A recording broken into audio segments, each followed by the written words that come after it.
Cette capsule vidéo a pour objectif d'expliquer la différence entre le gène, l'information génétique et l'ADN, qui sont des mots de vocabulaire que vous avez appris en classe de 3e, mais qui sont parfois difficilement compris.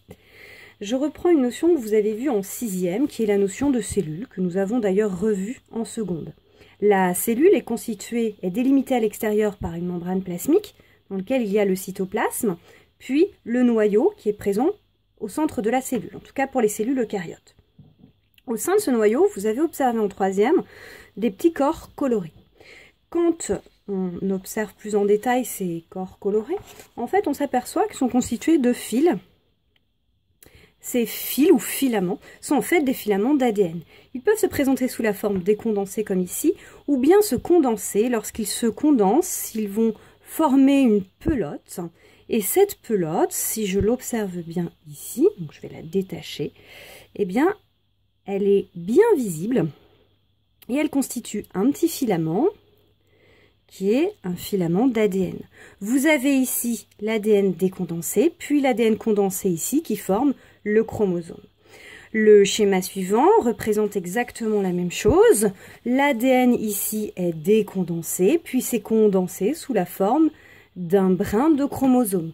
Vous avez vu en 3e que les chromosomes peuvent à certains stades de la cellule passer sous la forme de 2 brins.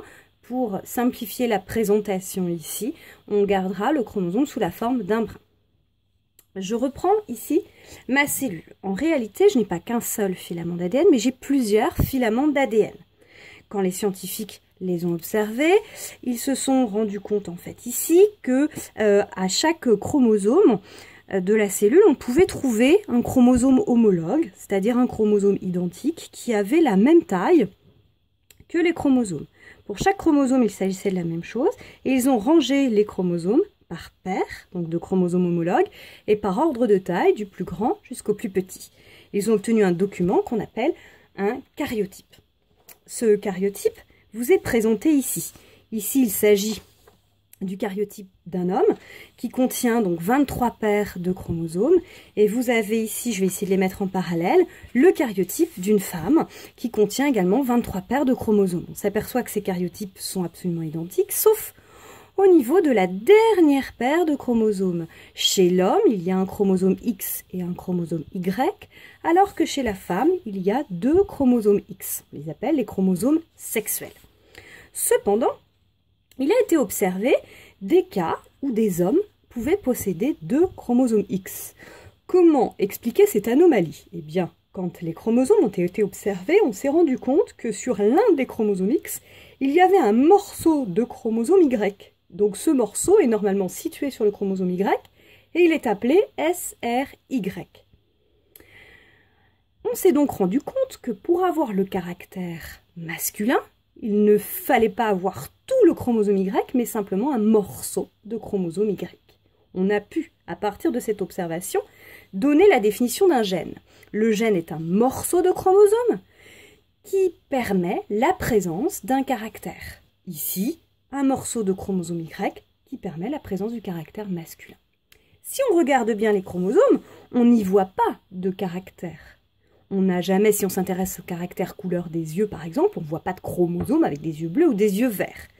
Donc, le gène ne contient pas directement le caractère, mais une information qui va entraîner l'existence d'un caractère.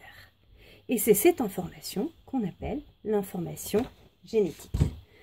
Si je représente maintenant un chromosome. Là, j'ai représenté 2 chromosomes, la paire de chromosomes numéro 9, donc 2 chromosomes ici, plus la paire de chromosomes numéro 11, donc ce qui nous fait au total 4 chromosomes. Eh bien, je me rends compte que sur un chromosome, il peut y avoir 2 gènes différents. Et que chaque portion de chromosome va coder pour un gène différent. Vous avez ici, par exemple, le gène qui va coder pour le groupe sanguin. Vous avez ici, sur le chromosome numéro 11, à peu près dans la partie supérieure, un gène, par exemple, qui va coder pour la forme de nos globules rouges. Maintenant, quel est le lien entre le gène, le chromosome et l'ADN?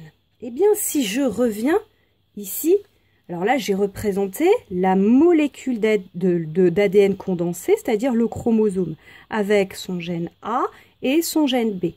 Eh bien, ce filament de chromosome, je peux le dérouler, puisqu'on a dit que l'ADN était un morceau d'ADN condensé. Donc, si j'arrive à le dérouler, eh bien, on va voir ici que tout simplement, le gène est situé ici. Donc, le gène est bien un morceau d'ADN qui porte une information génétique.